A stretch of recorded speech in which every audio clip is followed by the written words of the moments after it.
guys, and welcome back to the channel. Today is going to be the first video that we're going to do in our weekly series.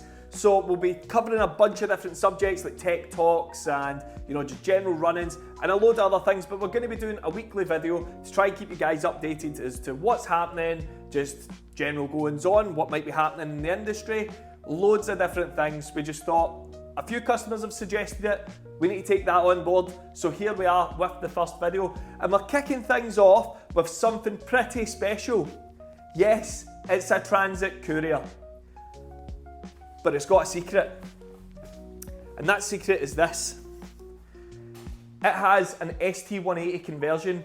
Now this car has already been tuned at one of our dealers, GM Tyres and Auto Care, so he's arranged for this to come up here and be tuned on the dyno as per the customer's request. So Tim's dropped off his van and we're going to see how much we can get out of it. It's got an S280, it's got a water methanol kit. So there's a couple of things we need to do first. We need to check the oil, check the coolant, do the general check over like smoke test and stuff like that. And then we can get to logging the car as presented. Now, with the hardware that's currently on it, I can see a few problems that might potentially occur already before even running the smoke test. But I might be pleasantly surprised. So let's get to doing that.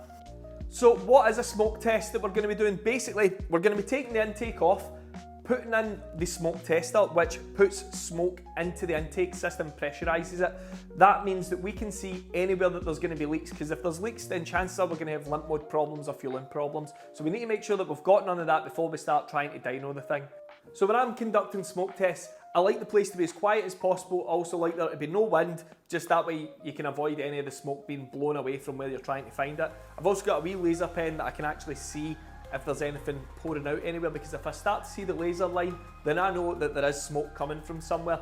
First slight disaster already. This has got a small puncture, and this is one of my favourite add-ons for the smoke tester, because you can blow it right up and it seals really nice. So I'm going to have to use something a little bit different, but we have got a slight puncture on it. So that's a bit annoying.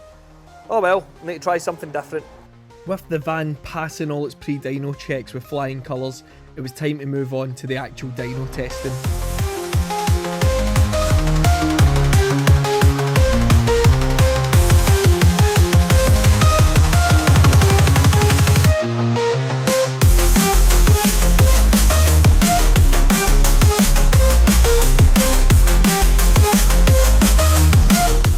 So we're now inside the van, and I've already came across my second problem of today.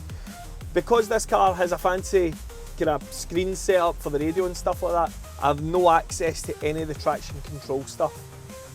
That means that I'm going to have to sit here and make the traction control try and trip out, which can take a little bit more time than usual. But we do what we must. I can maybe pull a fuse somewhere.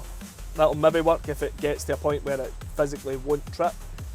But we'll see how we get on. So, crisis averted. We've found the controller for the traction control. I just gave Tim a wee phone and he managed to tell me it is actually installed in the car. So we found it, and now we can run the car, finally.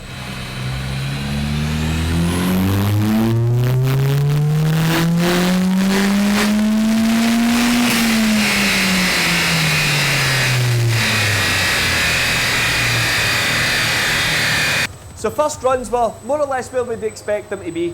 Made 364 brake horsepower with 421 Newton meters.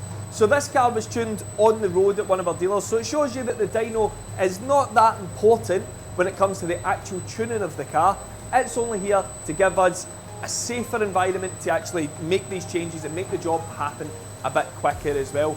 And also the bonus is you can see the figures. But now we're going to wind in the water meth kit, get that all tuned in, and that should be absolutely spot on for what this customer is looking for. So now where are we at with this car? Well, I keep saying car, van. Well, basically there is no point in making any other changes to it. It is running sweet.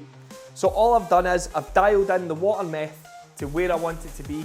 We're not going to go and then tune it in, because we want this car to be able to run with or without it.